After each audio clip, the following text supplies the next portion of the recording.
So we're here today with Netta, and I guess Netta, if you can share a little bit more about yourself and your company, and kind of how you got started into what you're doing now. Sure, no problem. Nice to be here. My name is Netta. I'm an entrepreneur. My original profession is industrial designer. And my new company called Use. It's a company for premium cat products, and then more specific for furniture that fills a gap in area that I found for a while. I've been working about this for 3 years for cat furniture that really allows cats to be cats indoors. And that basically the solution comprised with a modular solid wood cat condo that can change form and add different utilities to cats' needs in different households. We're about to launch the company in a month from today through crowdfunding, probably through Kickstarter, and it's very exciting. Awesome. So I'm assuming that you're a cat owner. Like, what gave you this idea? So yeah, I'm a cat owner and I'm a pet lover. I grew up in Israel during the 80s. I grew up with a lot of animals. I raised a lot of animals, indoors and outdoors, and various types of animals, very small and very large ones. My largest one was when I grew up was a Great Dane, and the smallest one was a gray raven that I had. During the pandemic, I lived in Los Angeles, and a very good friend of mine owned cats, Steven, and I helped him to move his space. And even before that, we hanged a lot of time in his space, and he built those very large cat towers of wood, of scrapes, of wooden ropes, whatever you could find. And we love to look at his cats just running up those towers like effortlessly. And he had like very big cats. One of them was like a 20 pounds cat's move. And when we moved his apartment, there was a big problem to move everything and knock it down through the stairs and through the elevator. Beside that, I owned luggage company before that, called Giro, and it shut down with COVID. It was very, it was just how shall I say it? When COVID hit, sales dropped to zero, and it was not amplified. The opposite. It was just affected very much because of the recession. And I also knew about the issue about holding a premium company that relies on customer acquisition and e-commerce, where we cannot serve constantly customers because when you sell luggage, the lifetime value of a carry-on is one, especially if it's a good one. So for many years, I wanted to get into the pet industry, and that was the right time. So between my time that I spent with Steven and his cats to my inspiration to go to the pet industry, I thought that this would be the product that will get us into the market. Really cool. Yeah, I mean, I grew up with cats as well, so I could definitely see the need. And actually, I live in Texas, so we have tons of street cats. Like I have, friends of mine that live on acres of land, and they have like 20, 30 cats, so it's like there's so many cats around here. So I guess in terms of right now, what does your day-to-day look like for your company? So the company, building the startup company, is basically all jack of all trades day to day, because we're dealing with product development, we're dealing with the marketing, with the establishing of the marketing and the initial channels to sell through, dealing with finance, of course, and dealing with the best channels to go out there. So most of the day to day in the last 6 months is actually in preparations of launching the company. And it goes through different phases. The first phase, the day-to-day, is about product development and conceptualization, and what to do later on is about developing the actual product and the way to manufacture it, and then prototype testing, et cetera, and establishing all the ways and the go-to-market possibilities to get out there. So it's kind of I would say that launching a product company is almost like a reversed explosion, where all the bits and pieces, like, out there, and gradually you concentrate them into one point in time where you're ready with the product, you're ready with the financing, you're ready with the story, you're ready with the offer, and then you can just click the button. That makes sense. So I guess you're talking about looking at different channels for selling your product. I mean, what are you discovering? I guess, like, what are you thinking? Like, Amazon, your own website through Shopify. Like, what have you discovered? As you're about to launch this product. So it's an interesting question because there's a lot of opportunities, especially in the pipe market. Eventually, I have one barrier before I launch a product company, which is called inventory. And inventory financing is a big challenge, and also to know that the market is willing to pay the price that we're asking for, because this is a premium product, and usually cat owners paying way less money for also way lesser product, but this is a new category that we're building.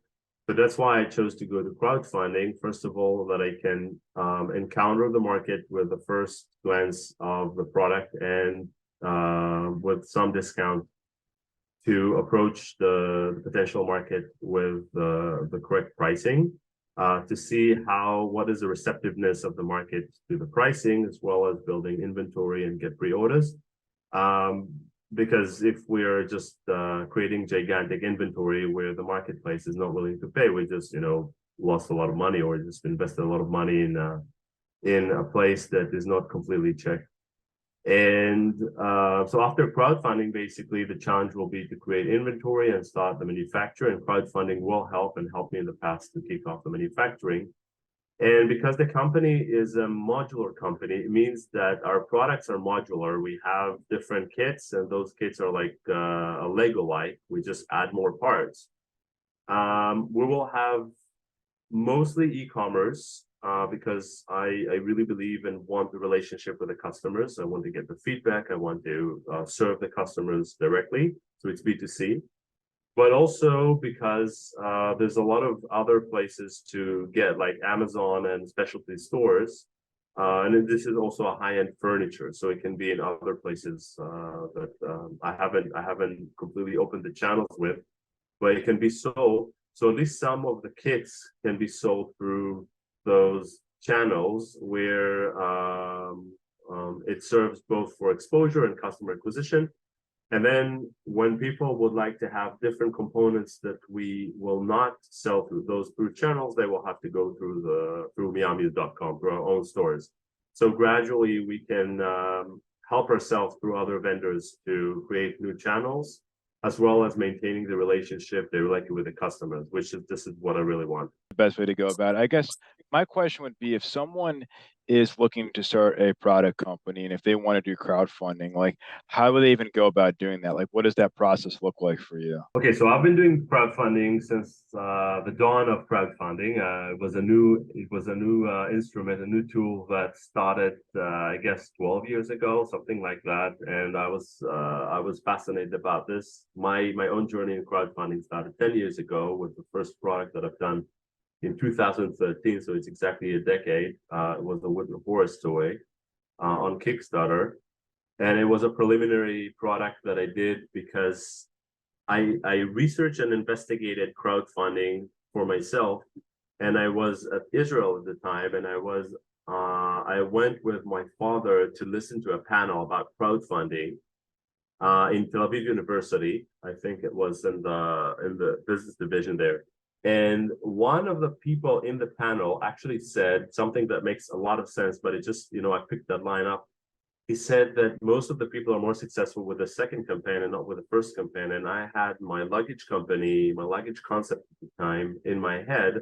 And I thought, hey, this is too important to be a first campaign. Let's do a pilot campaign We'll learn more about crowdfunding. We'll see if it works or not, and then we'll just engage. We'll just pour in the second campaign. We'll already have some um,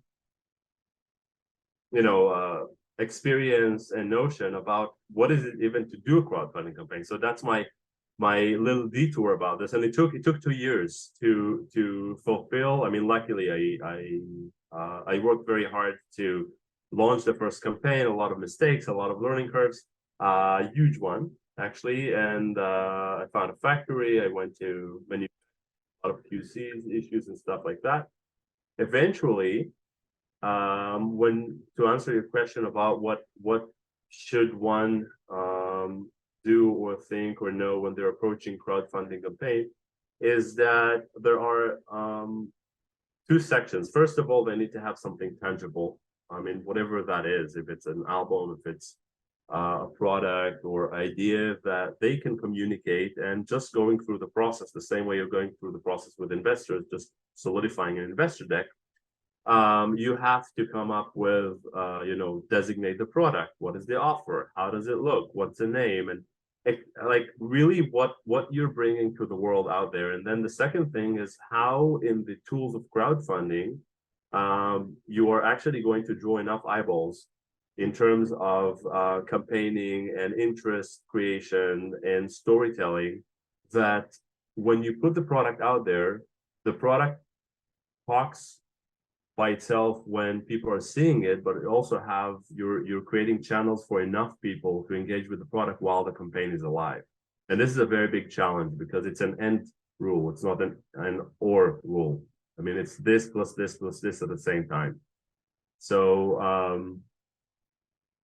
I suggest to people, just if they think that this is the direction from them, just to start to go through the process, and the process actually guides you very well. And all platforms improve very much the tools that they've been providing to creators. And even now, it's way more specific and articulated, and it actually guides creators through the process and tell them what they need to do, what to communicate, how to do that. It becomes more professional and simplified to beginners. That's really cool. That's really good insight. I guess my question for you is, you said that you lived in Israel and you moved to the US. What made you want to move to the US? Was it like for your business, or like what made you want to make that move? Because it's like a pretty big move for a lot of people. It is a big move. I mean, immigration in general, it's a big move, and a lot of people immigrate from many different reasons. I felt that I need to learn how to work from within the market for myself. I mean, there's a lot of different reasons, but in general, the professional one, and this is actually the real one why I'm in US in New York. And this is also, it's not just the US. I'm in New York specifically, because I saw that when I am operating from a different state or a different country, I am operating from a different state of mind. And in order to know how to work for an economy that is represented, by a culture, consumer culture, and marketing language, and a way of thinking, a way of being, and a way of consuming, it's better to be part of that culture and to work from within the culture, other than just work from outside the culture and constantly make adjustments. Those adjustments are very expensive. They take time. And specifically in New York, which is for me, the pinnacle of the world, beside the energies and the type of people that you meet here, everything happens here first. So it's like the center of the tsunami, because the way that things are being unfolded in New York, the concentration and the speed is very different than the way that they're happening in, for example, in the West Coast, in Los Angeles or San Francisco. And that's why I moved myself here to feel and sense and work from and create from within the market and not externally to that. So this is awesome. And our forefathers also say, if you are, it looks like you need some change, then go for that change, even if you have to make this change by going to some other country as well. So because this really changes the state of mind, and this really impacts on the strategy as well. So this is great to listen to that. So by the way, let's talk about a little bit about the technology as well. So what is the role of technology in this whole scenario, in this whole story? Obviously, everything's on technology, but how you are using this technology and what tech stack you are using?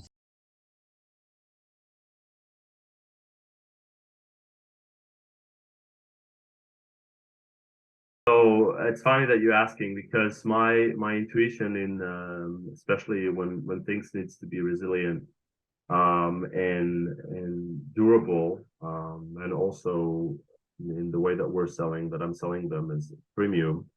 The best way to go with technology is to go with what's already working on Earth. And I chose a very, very ancient technology that is being professed for billions of years, that's called wood. And I take all the qualities of wood itself and wood products and implement them for households and what they need. I mean, this is how furniture are created, but also in terms specifically in our market, cats, that they're little demolishers or big demolishers, depending on the cat. And first of all, to create a natural look and feel for both the household and of course for the cats, because they're actually living in that, and nobody wants to live in a synthetic environment. I mean, it just doesn't feel as good, and it's not as sustainable as we want to be. Not just sustainable to the environment, also sustainable for ourselves. And you know, we prefer to wear linen and cotton rather than polyester for the long term. Natural material we can breathe through. And then gradually, there's always the technological component, and there's always a lot of things to do. So the infrastructure is natural. The infrastructure is made of wood and other materials. We incorporate wool, felt. We incorporate cotton ropes for traction, for vertical traction and climbing. Things are meant to live for the long term. I mean, I'm talking about years and years. We have 5 years warranty of the products, the wood parts, and 1 year on the textiles. But from experiences that we're doing now, that I'm testing for a while, they live way longer.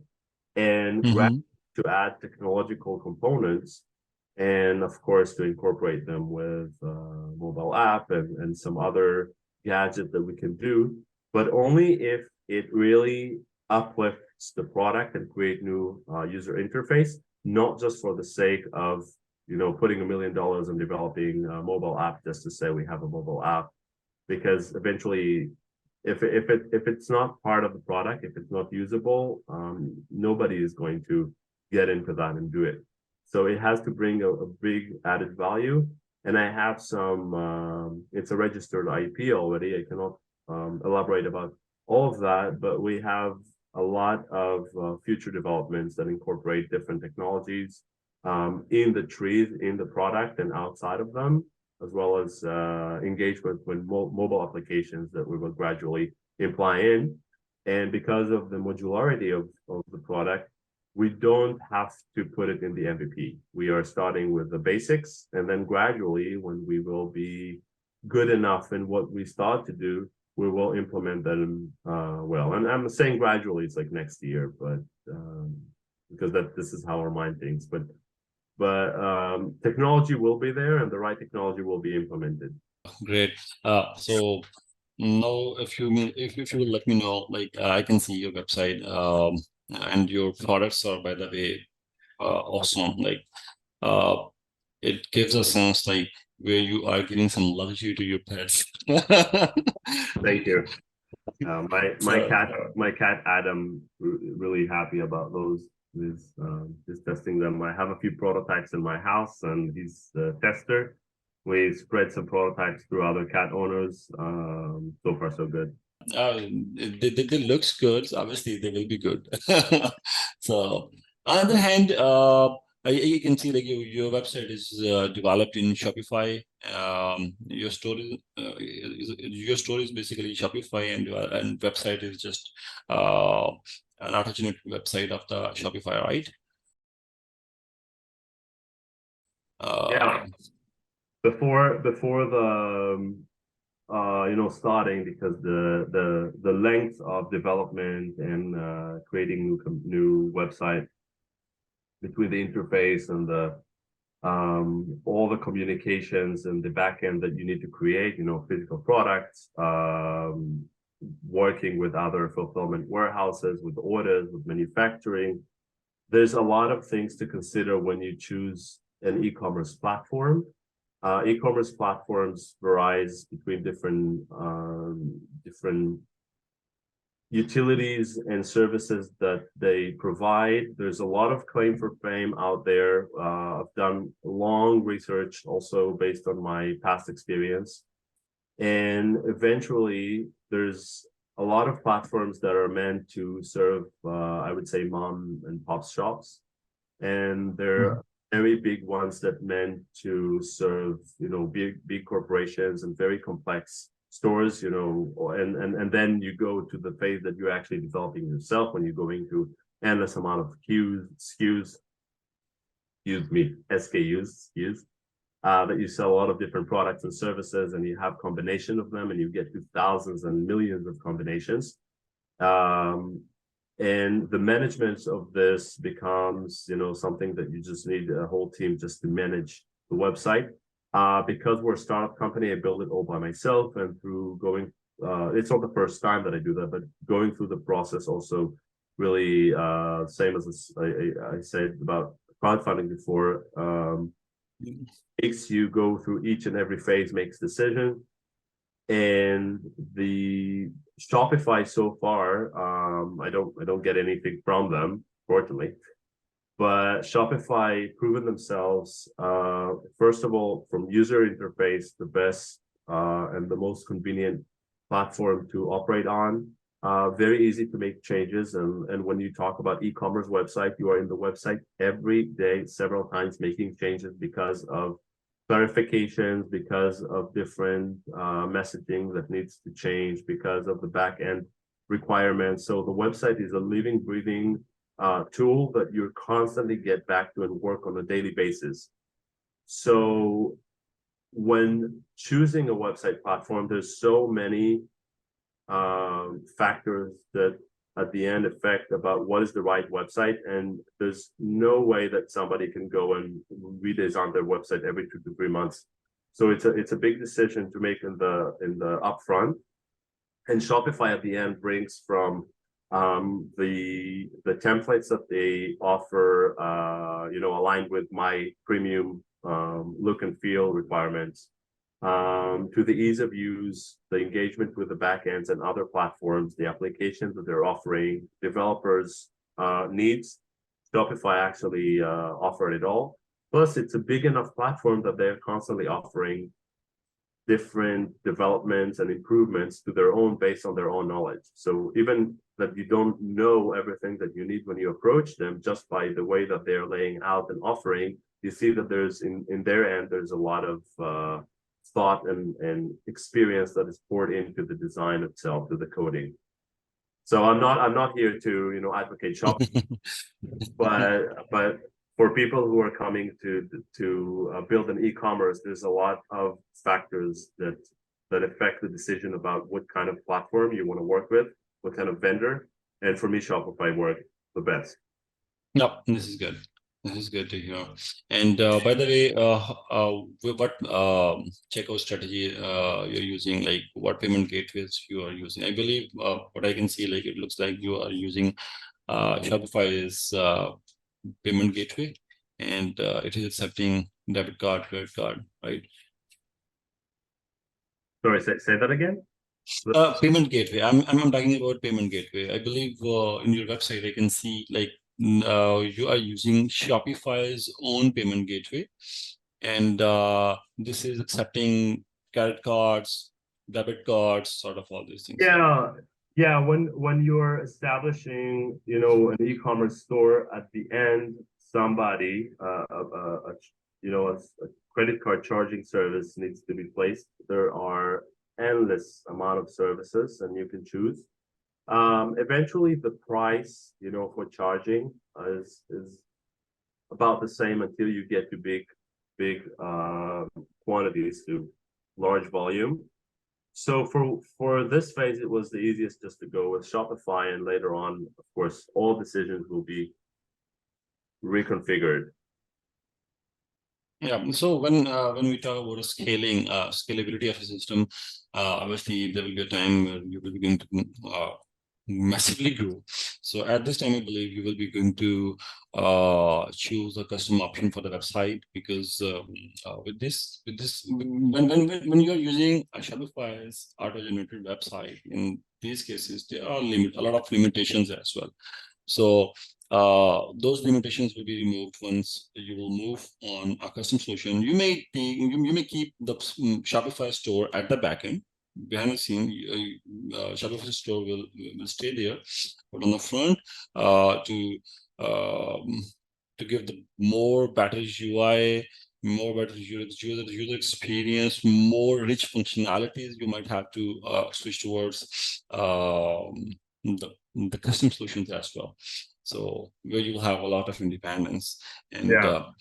Most of the brand starts with a platform, and then gradually, I still haven't launched the business. I don't know how the business is going to. I have a vision about it, but I don't know how it's going to work and operate and react. It's there's a plan, and I'm working out my plan, but there's also the plan of the work, and gradually, most of the brand, once the brand is established and they already have like up and coming traffic and operations running, they redesign the whole website at some point to the extent of the website, including coding. So like just start from scratch.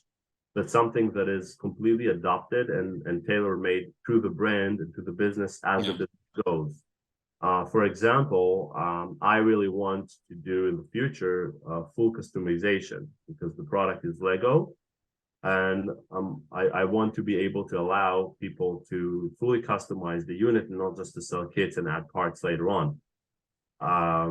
To do it and do it in a visual way that they can actually see a three-dimensional model in their own space, whatever the space is, and engage everything on their mobiles or the website. Yeah.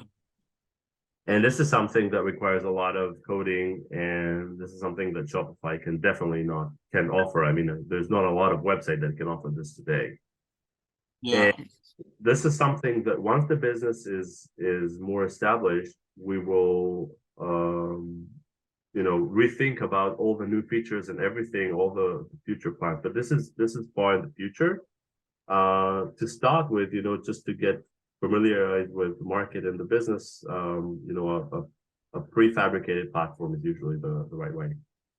Yeah, 100%. And like for us, I mean, it's something that, we specialize. We're always like, in terms of like custom solutions, and we always like think about, ways to improve experiences for customers and e-commerce brands. Like one of our, recent trends that we've seen is that we add blockchain, options for customers. And actually, I would say 95% of e-commerce stores still don't have that option. There's a huge trend right now to move towards allowing people to pay with crypto wallets, which I've seen become very effective. But I'll just wrap this up by saying, so I guess like, what's your message, to everybody watching? I mean, there's like a lot of founders that, are watching this, just to kind of like start a business, or, this is like not your first venture, but like, what advice do you have for somebody that's just starting out today? My main message is to do. I mean, to go through, to pursue your dreams, and to shape your dreams and yourself while pursuing them. But not just sit there and think or look at other people. I mean, if you're already in the process of looking at other people who are doing it, you're in the right place, because you already aspire to see like what other people are doing. But to pursue your dreams and just go for it. And while going for it, you will learn so many things that are not, cannot come to you if you are not out there on your own private road of entrepreneurship. So whatever the idea is, even if it's a non-feasible idea today, you know, technologically or conceptually or market-wise or financially or economically, doesn't matter. I mean, just by thinking and processing something, it gets you to your own next level of awareness and consciousness. And I think that's the most important thing. Awesome. Well, thank you so much for your time today. I really enjoyed our conversation, and I appreciate your insights, and I wish you the best of luck with your launch. We're rooting for you. We hope that it's very successful, and we're very excited to see you guys go live. So Thank you very much for the opportunity. I enjoyed talking to you, and let's see, August 8th, currently. awesome. Awesome. Looking forward. Thank you so much. All right. Thank you very much, guys. All right. Thanks. All right. Bye.